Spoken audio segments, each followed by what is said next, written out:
इस कार्यक्रम के पुण्यार्चक हैं श्री राजेंद्र प्रसाद जी जैन, श्रीमती ममता जी जैन, श्री प्रशांत जी जैन, श्रीमती दिव्या जैन, पारस जैन, श्री भरत जैन, श्रीमती सौम्या जैन एवं समस्त परिवार, मुंबई।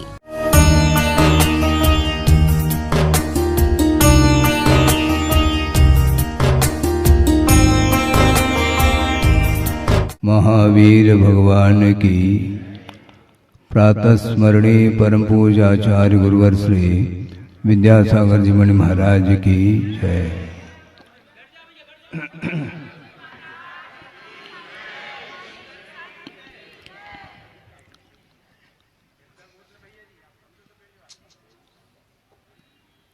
आप शांति से दूर से ही बैठे। मैं ये कह रहा था, प्रसंग बहुत अच्छा बनाया महाराज ने कि आसक्ति के कारण संसारी प्राणी का परिभ्रमण चल रहा है।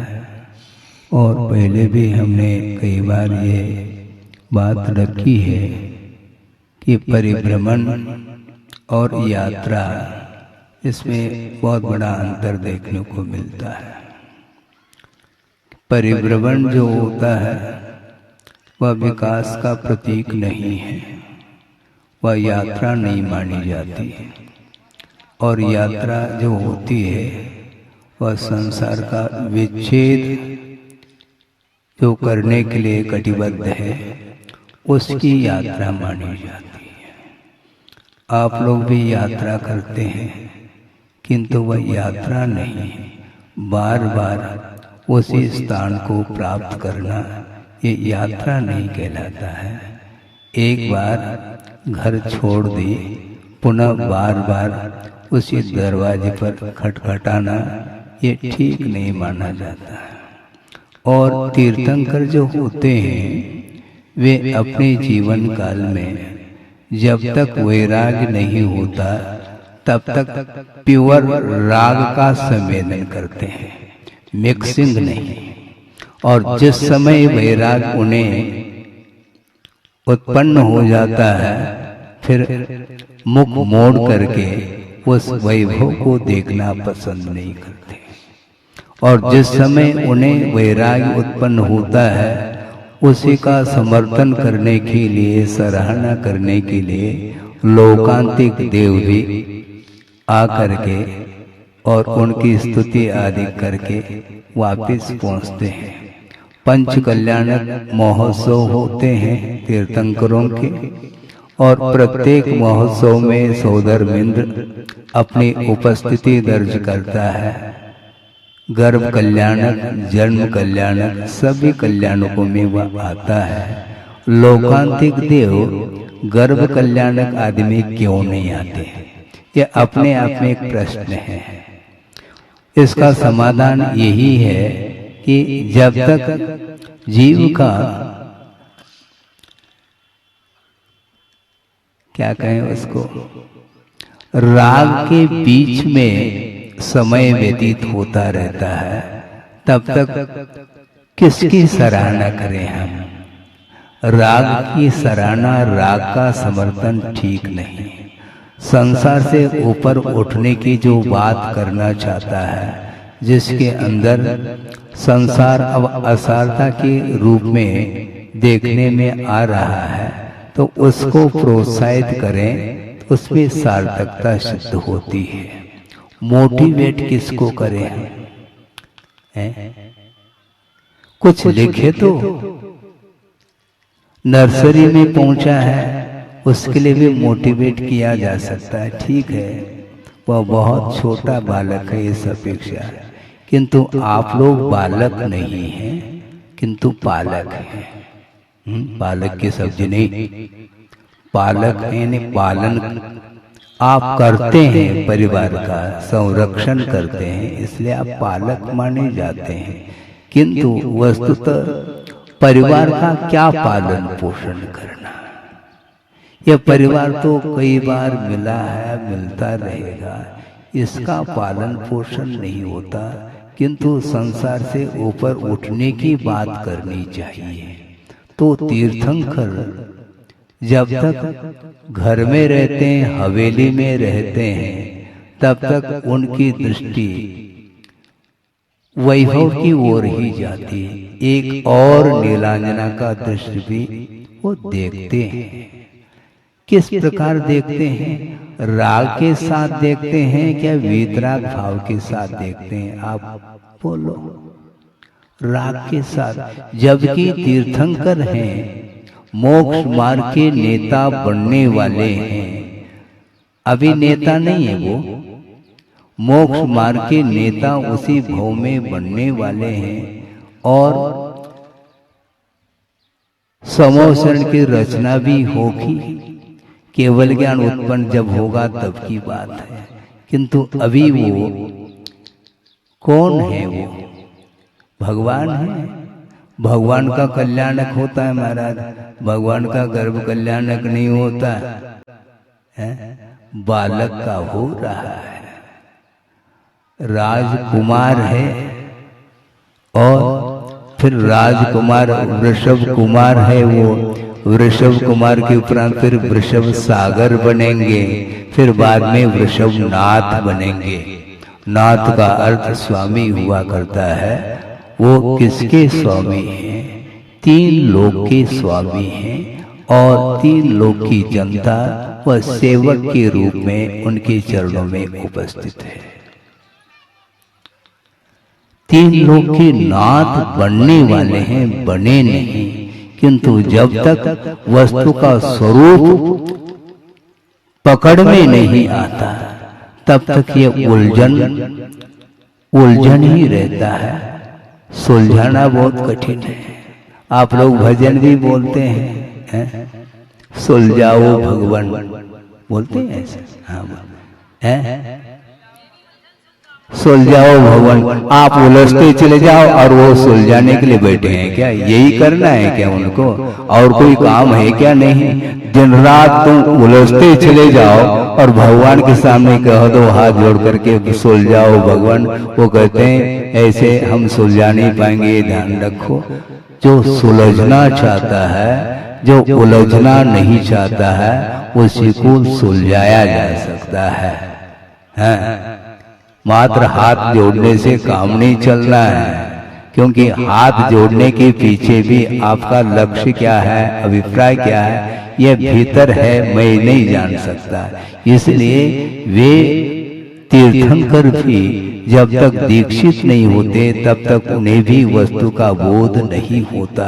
हालांकि उनके पास सम्यक दर्शन भी है, शायद सम्यक दर्शन भी है, सम्यक ज्ञान भी है, किंतु राग का अभाव जो होगा वह बिना संयम के संभव नहीं है। इसलिए राग द्वेष निवृत्ति चरणम प्रतिपद्यते साधु। साधु का अर्थ सज्जन पुरुष भव्य जीव राग द्वेष की निवृत्ति के लिए चरणम अर्थात चारित्र का अवलंबन लेता है, चारित्र को स्वीकार करता है। जब तक चारित्र को स्वीकार नहीं करेंगे तब तक उत्थान संभव नहीं है। इसमें कोई शक नहीं, अपवाद नहीं इसमें किसी के लिए भी, चाहे वह तीर्थंकर हो चाहे सामान्य व्यक्ति हो। प्रत्येक व्यक्ति के लिए उस मोक्ष तत्व को प्राप्त करना है तो निश्चित रूप से संयम का आलम्बन लेना पड़ेगा। बिना चारित्र के, बिना सम्यक चारित्र के वह आगे उसकी गति संभव नहीं है। चारों गतियों को उनसे ऊपर उठने के लिए अपने को संयम की उपासना करनी है। संयम का अर्थ क्या होता है महाराज? किसी ने कहा था कि महाराज चारित्र और संयम में कोई अंतर है क्या? चारित्र और संयम में अंतर है क्या? हाँ है, अंतर है। बताओ महाराज क्या अंतर है? लगता है एक जैसा, किंतु एक नहीं। संयम का अर्थ सावधानी है और चलने का नाम चारित्र है। चलो किंतु सावधानी के साथ चलो। आप 80 स्पीड से गाड़ी को चलाते हैं, ये चलाना ये चारित्र माना जाता है। किंतु यदि ब्रेक की ओर आपकी दृष्टि नहीं है, सावधान नहीं है, क्योंकि सामने लिखा हुआ मिलता है अंधा मोड़ है, यानी मोड़ देखने में नहीं आता, कम से कम बोर्ड तो देखो, बाद में वो मोड़ देखने में आएगा। उस बोर्ड की ओर आपकी दृष्टि नहीं जाएगी कि कब फिर मोड़ आएगा और कब गाड़ी पलटेगी, आपको ज्ञात नहीं हो पाएगा। आप बहुत एक्सपर्ट है गाड़ी चलाने में, किंतु आपके भीतर यदि सावधानी नहीं है तो फिर कुछ भी, किसी भी टाइम, एट ए टाइम कुछ भी घटना घटित हो सकती है। इसलिए आचरण अलग है और संयम अलग है। गुरुदेव ने ये कहा था कि स्वचारित्र समीचीन भी होता है और विपरीत भी होता है। विपरीत चारित्र तो प्रत्येक संसारी प्राणी के पास है, जिसको मिथ्या आचरण बोलते हैं।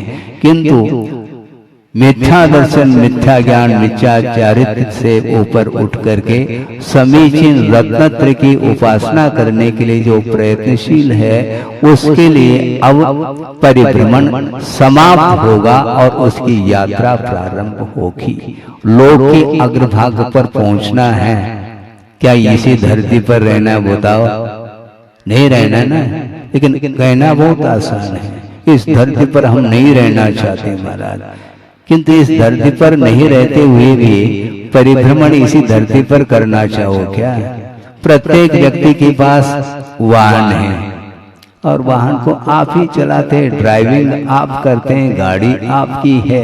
किंतु सावधानी जो रखेगा वह दुर्घटना से बच सकता है। अनंत काल से ये घटनाएं घट रही हैं, ये सब दुर्घटनाएं हैं, ये ध्यान रखो।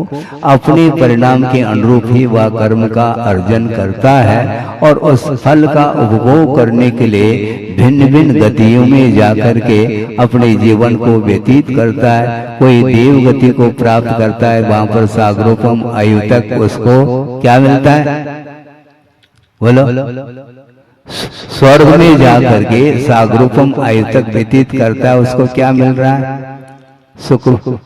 सुख मिल रहा है कि नहीं? नहीं है? मिल रहा है? यही तो पूछना चाह रहा था मैं। उसको सुख मिल रहा है ये आप कह रहे हैं, किंतु वह सुख नहीं, वह सुखाभास है, सुख की मान्यता है। पूजपा स्वामी ने बहुत अच्छा दृष्टांत दिया है सर्वार सिद्धि ग्रंथ में कि सांसारिक सुख किमात्मक है। उनका ये कहना है, आप सब परिचित होंगे, मान लो शरीर में दाद उत्पन्न होता है। दाद जानते हैं? खुजली, खुजाते हैं बार बार, दाद है वो। और जितने बार आप खुजाएंगे उतने बार आपको अच्छा लगता है, किंतु बाद में जलन पैदा हो जाती है उसमें, फिर बाद में वह सुख नहीं मिलता। खुजाने में अच्छा लगता है, किंतु उसका परिणाम क्या है? उसका परिणाम तो दुख रूप ही है। उसी प्रकार सांसारिक जो इंद्रियों के माध्यम से उत्पन्न होने वाला जो सुख है, वह सुख नहीं किंतु सुखाभास है, बल्कि उसको दुख के रूप में ही देखना चाहिए, श्रद्धा का विषय बनाना चाहिए। इसलिए तीर्थंकर भी जब तक उन्हें वैराग्य उत्पन्न नहीं होता, तब तक लोकांतिक देव नहीं आते। और वैराग्य एक बार उत्पन्न होता है, फिर वह गाड़ी रिवर्स नहीं हो सकती। एक बार वैराग्य उत्पन्न हुआ, अब वन की ओर ही उनका विहार होता है। और भगवान के माता पिता भी रुदन करते हैं। सोचो, विचार करो, भगवान के माता और पिता हैं, इसके बाद भी मोह नहीं छूटता। महाराज जब उनका मोह नहीं छूट रहा तो हमारा नहीं छूटते, क्या बात है? ऐसा नहीं, इस प्रकार तुलना मत करो। किंतु इस प्रकार यदि करेंगे तो कभी भी आपका मोह समाप्त नहीं होगा। आज नहीं कल आपको पुरुषार्थ करना ही होगा। और जब उनको रुदन हो जाता है, वह दुख का अनुभव करते हैं, हाँ, फिर भी वीरन माना, वीर मानते नहीं वो, समझाया, वीरन माना, समझाने का प्रयास तो किया है भगवान के माता पिता ने, पूरे परिवार ने, किंतु भगवान अब किसी की बात को सुनने वाले नहीं है। क्योंकि आसक्ति के कारण ही पतन होता है, और विवेक के अभाव में क्या करता है संसारी प्राणी, इस विषय को महाराज ने आपके सामने बहुत अच्छे ढंग से प्रस्तुत किया है। बात समझ में आ गई कि आपको आना चाहिए। क्योंकि बार बार पूछेंगे तो पुनः उसी विषय को रिपीट करेंगे, क्योंकि आपकी भी पुनरावृत्ति हो रही है, बार बार विषयों का ही सेवन हो रहा है। इसलिए विषयों से ऊपर उठने के लिए उन्हीं दृष्टांतों को आपके सामने रख करके वैराग्य को प्राप्त कराने के लिए प्रयास करते रहते हैं। जैसे कहे सीख गुरु करुणाधार, करुणा करके बार बार समझाने का प्रयास कर रहे हैं, फिर भी आप कहते हैं वंस मोर, एक बार और देख लें, एक बार और देख लें। इस प्रकार बार बार वह आपकी वृत्ति उसी ओर जा रही, इसमें कोई शक नहीं है। मोह का अनादिकालीन संस्कार है, उन संस्कार को, मोहजन संस्कार को डिलीट करने के लिए बार बार ही सच्चे देव गुरु शास्त्र के चरणों में आकर के समर्पण भाव को जागृत करना होगा, आस्था को जागृत करनी होगी। और जिस समय वह सम्यक दर्शन रूपी किरण फूटती है उस समय प्रकाश आ जाता, तो प्रकाश में सारे वस्तु देखने को मिलती है।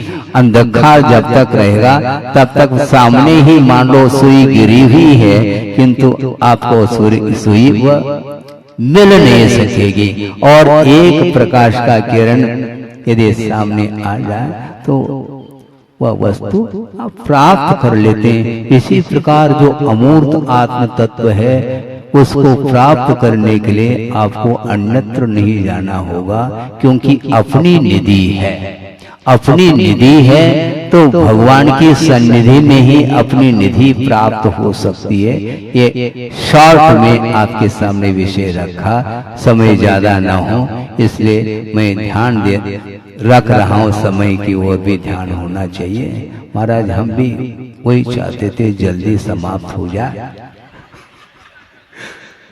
हम यथास्थान पहुंच जाए। देखो वो लोकांतिक देव आए तो फिर वापस वो चले गए, ये बात अलग है, किंतु वैराग्य की सराहना करने के लिए आए थे, राग का समर्थन करने के लिए वो नहीं आए थे। इसी प्रकार राग द्वेष मोह को समाप्त करने के लिए यह अवसर प्राप्त हुआ है, आप लोगों को मनुष्य जीवन प्राप्त हुआ है। इस पर्याय को सार्थक सिद्ध करना चाहो तो निरंतर आप सच्चे देवगुरु शास्त्र की उपासना में लगे रहेंगे, तो निश्चित रूप से आपको भी वह निधि जो अपने भीतर ही छुपी हुई है उस अलौकिक निधि को प्राप्त करने के लिए आपको पुरुषार्थ करने की आवश्यकता है। बैठे बैठे वह निधि प्राप्त नहीं हो सकती, बैठे बैठे आपको धन पैसा मिल जाता है, दुकान खोलते हैं कि अपने आप खुल जाती है दुकान, दुकान को तो खोलना पड़ता है महाराज। हम तो दुकानदार हैं, तो आचार्य महाराज कहते दुकानदार का अर्थ क्या होता है? दुकानदार, जिसके पास दो कान है वह दुकानदार है। तो महाराज आपके पास भी है, ये ध्यान रखो। हम छोड़ करके आए हैं और दुकान मकान की बात नहीं करेंगे, किंतु भगवान जो कह रहे हैं और उनके पद चिन्हों पर चलने वाले जो गुरु हैं वो जो कह रहे हैं उनके संकेत की ओर ही ध्यान देते हुए हम अतीत के जो मोहजन संस्कार को दूर करने में हम संलग्न हैं। उसी प्रकार आप लोगों का भी कर्तव्य है, यदि आप विषयातीत सुख का अनुभव करना चाहते हैं तो यही एक रास्ता है, यही मार्ग है। इस मार्ग पर चल करके ही हम अपने स्वाभाविक सुख को उपलब्ध कर सकते हैं। करें इस पवित्र भावना के साथ। अहिंसा परमो धर्म की जय। आप शांति से दूर से ही बैठे। मैं ये कह रहा था, प्रसंग बहुत अच्छा बनाया महाराज ने कि आसक्ति के कारण संसारी प्राणी का परिभ्रमण चल रहा है। और पहले भी हमने कई बार ये बात रखी है कि परिभ्रमण और यात्रा, इसमें बहुत बड़ा अंतर देखने को मिलता है। परिभ्रमण जो होता है वह विकास का प्रतीक नहीं है, वह यात्रा नहीं मानी जाती है। और यात्रा जो होती है वह संसार का विच्छेद जो करने के लिए कटिबद्ध है उसकी यात्रा मानी जाती है। आप लोग भी यात्रा करते हैं, किंतु वह यात्रा नहीं, बार बार उसी स्थान को प्राप्त करना ये यात्रा नहीं कहलाता है। एक बार घर छोड़ दी, पुनः बार बार उसी दरवाजे पर खटखटाना ये ठीक नहीं माना जाता है। और तीर्थंकर जो होते हैं वे अपने जीवन काल में जब तक वैराग्य नहीं होता तब तक प्योर राग का संवेदन करते हैं, मिक्सिंग नहीं। और जिस समय वैराग्य उन्हें उत्पन्न हो जाता है फिर मुख मोड़ करके उस वैभव को देखना पसंद नहीं करते। और जिस समय उन्हें वैराग्य उत्पन्न होता है उसी का समर्थन करने के लिए, सराहना करने के लिए लोकांतिक देव भी आकर के और उनकी स्तुति आदि करके वापस पहुंचते हैं। पंच कल्याणक महोत्सव होते हैं तीर्थंकरों के, और प्रत्येक महोत्सव में सोदरमिंद्र अपनी उपस्थिति दर्ज करता है। गर्भ कल्याणक, जन्म कल्याणक, सभी कल्याणकों में वह आता है। लोकांतिक देव गर्भ कल्याणक आदमी क्यों नहीं आते, यह अपने आप में एक प्रश्न है। इसका समाधान यही है कि जब तक जीव का क्या कहें उसको राग के बीच में समय व्यतीत होता रहता है, तब तक किसकी सराहना करें हम। राग की सराहना, राग का समर्थन ठीक नहीं। संसार से ऊपर उठने की जो बात करना चाहता है, जिसके अंदर संसार अब असारता के रूप में देखने में आ रहा है, तो उसको प्रोत्साहित करें, उसमें सार्थकता सिद्ध होती है। मोटिवेट किसको करें हम, कुछ लिखे तो नर्सरी में पहुंचा है उसके लिए भी मोटिवेट किया जा सकता है, ठीक है, वह बहुत छोटा बालक है इस अपेक्षा, किंतु आप लोग बालक नहीं हैं किंतु पालक हैं। बालक के शब्द नहीं, पालक है, पालन आप करते हैं, परिवार का संरक्षण करते हैं, इसलिए आप पालक माने जाते हैं। किंतु वस्तुतः परिवार का क्या पालन पोषण करना, यह परिवार तो कई बार मिला है, मिलता रहेगा, इसका पालन पोषण नहीं होता। किंतु संसार से ऊपर उठने की बात करनी चाहिए। तो तीर्थंकर जब तक घर में रहते हैं, हवेली में रहते हैं, तब तक उनकी दृष्टि वैभव की ओर ही जाती है। एक और नीलांजना का दृश्य भी वो देखते हैं। किस प्रकार देखते हैं, राग के साथ देखते हैं क्या वीतराग भाव के साथ देखते हैं, आप बोलो। राग के साथ, जबकि तीर्थंकर हैं, मोक्ष मार्ग के नेता बनने वाले हैं।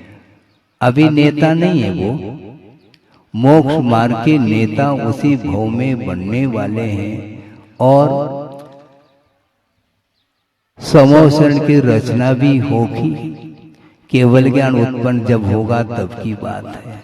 किंतु अभी वो कौन है, वो भगवान है।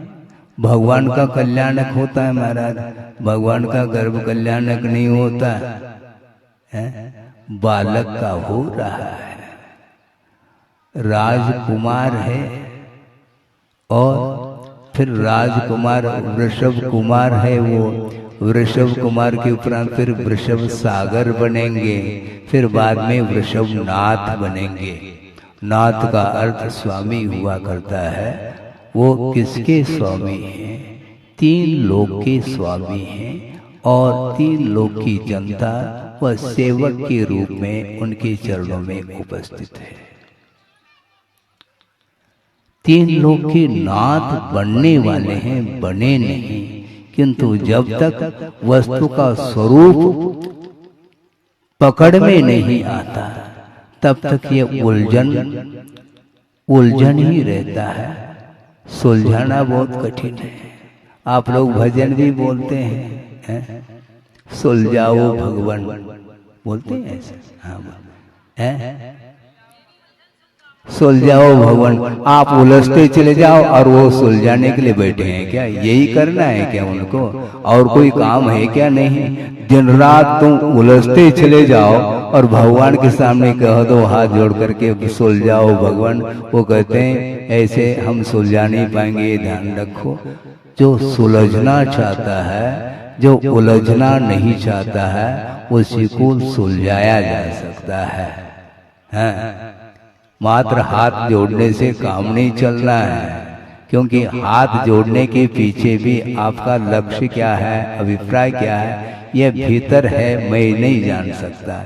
इसलिए वे तीर्थंकर भी जब तक दीक्षित नहीं होते तब तक उन्हें भी वस्तु का बोध नहीं होता। हालांकि उनके पास सम्यक दर्शन भी है, शायद सम्यक दर्शन भी है, सम्यक ज्ञान भी है, किंतु राग का अभाव जो होगा वह बिना संयम के संभव नहीं है। इसलिए राग द्वेष निवृत्त्यै चरणम प्रतिपद्यते साधु। साधु का अर्थ सज्जन पुरुष भव्य जीव राग द्वेष की निवृत्ति के लिए चरणम अर्थात चारित्र का अवलंबन लेता है, चारित्र को स्वीकार करता है। जब तक चारित्र को स्वीकार नहीं करेंगे तब तक उत्थान संभव नहीं है। इसमें कोई शक नहीं, अपवाद नहीं इसमें किसी के लिए भी, चाहे वह तीर्थंकर हो चाहे सामान्य व्यक्ति हो। प्रत्येक व्यक्ति के लिए उस मोक्ष तत्व को प्राप्त करना है तो निश्चित रूप से संयम का आलम्बन लेना पड़ेगा। बिना चारित्र के, बिना सम्यक चारित्र के वह आगे उसकी गति संभव नहीं है।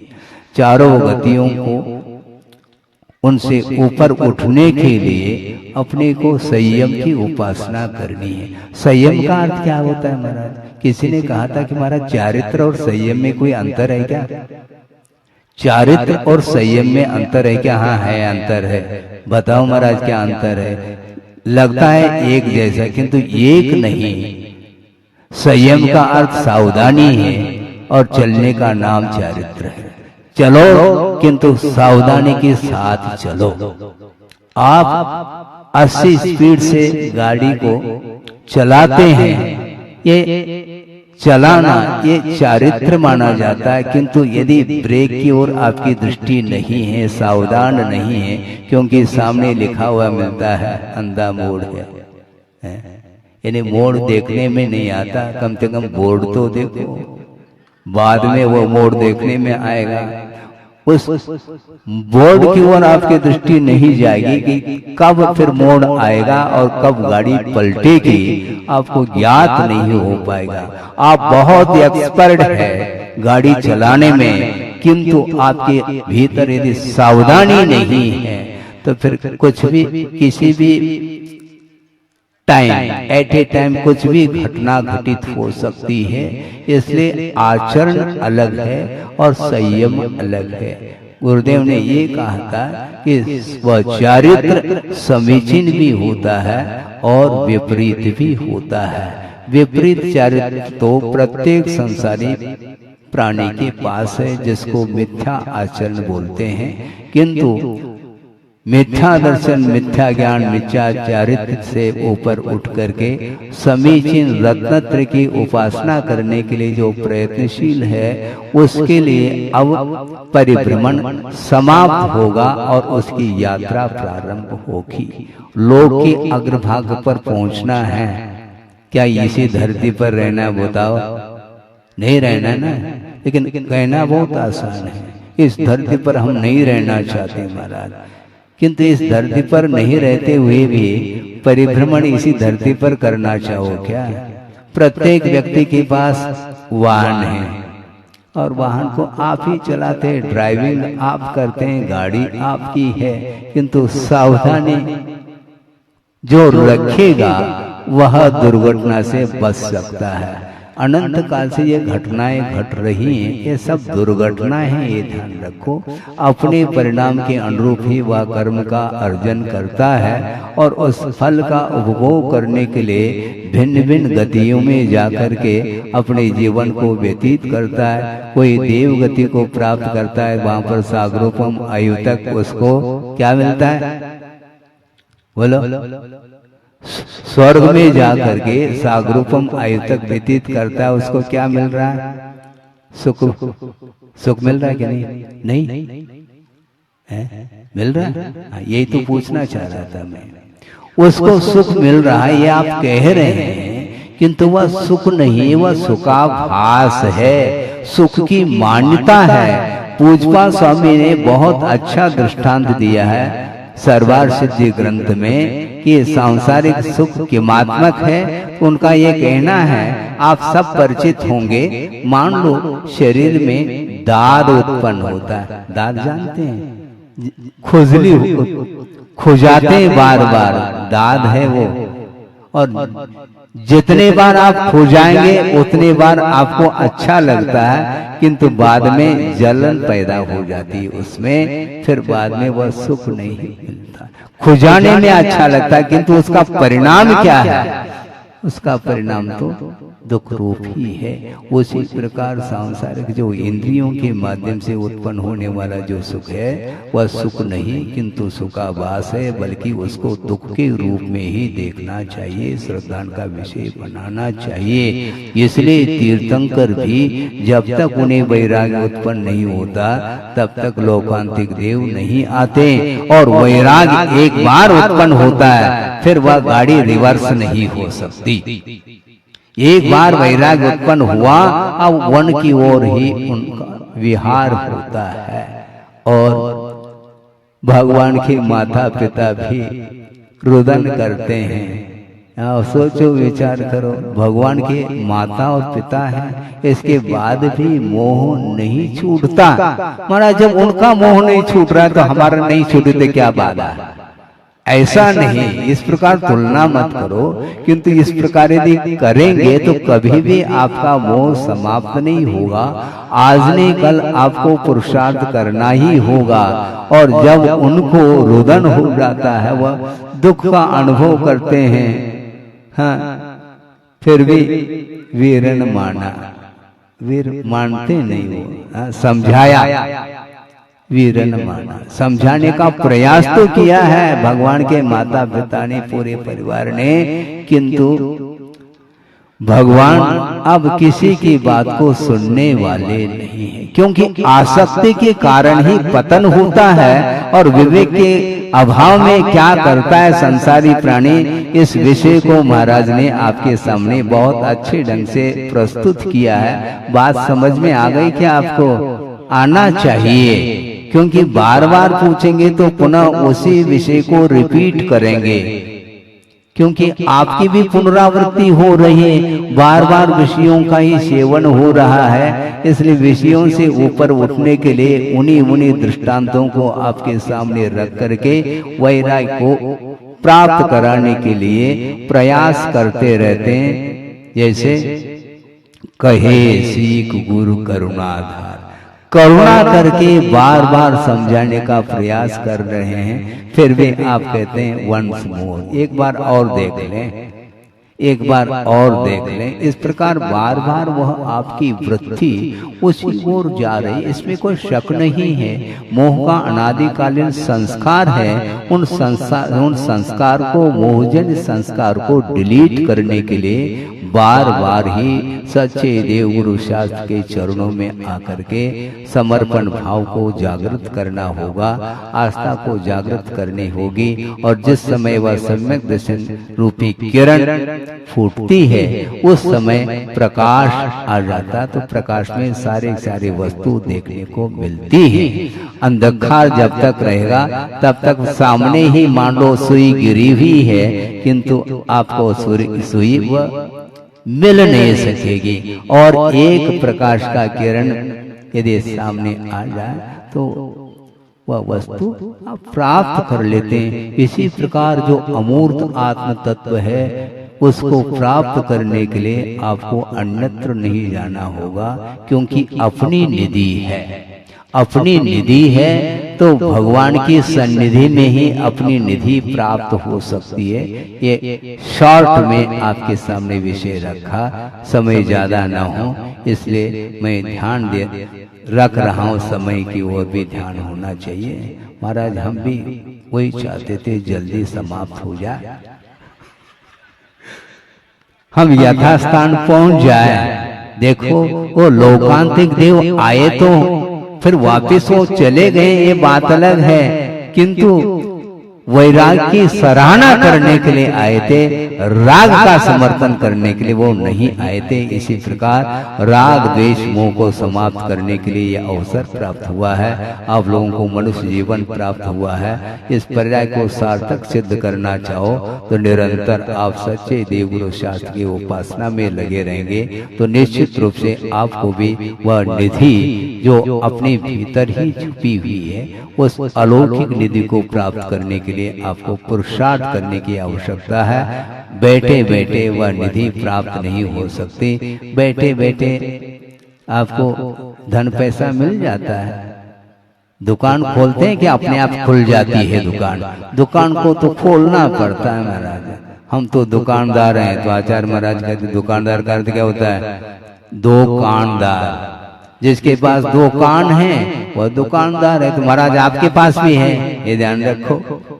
हम छोड़ करके आए हैं और दुकान मकान की बात नहीं करेंगे, किंतु भगवान जो कह रहे हैं और उनके पद चिन्हों पर चलने वाले जो गुरु हैं वो जो कह रहे हैं उनके संकेत की ओर ही ध्यान देते हुए हम अतीत के जो मोहजन संस्कार को दूर करने में हम संलग्न हैं। उसी प्रकार आप लोगों का भी कर्तव्य है, यदि आप विषयातीत सुख का अनुभव करना चाहते हैं तो यही एक रास्ता है, यही मार्ग है। इस मार्ग पर चल करके ही हम अपने स्वाभाविक सुख को उपलब्ध कर सकते हैं। करें इस पवित्र भावना के साथ। अहिंसा परमो धर्म की जय।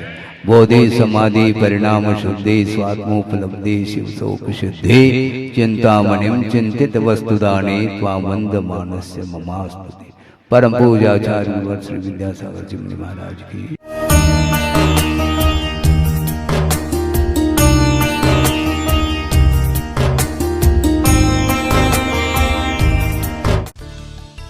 इस कार्यक्रम के पुण्यार्चक थे श्री राजेंद्र प्रसाद जी जैन, श्रीमती ममता जी जैन, श्री प्रशांत जी जैन, श्रीमती दिव्या जैन, पारस जैन, श्री भरत जैन, श्रीमती सौम्या जैन एवं समस्त परिवार, मुंबई।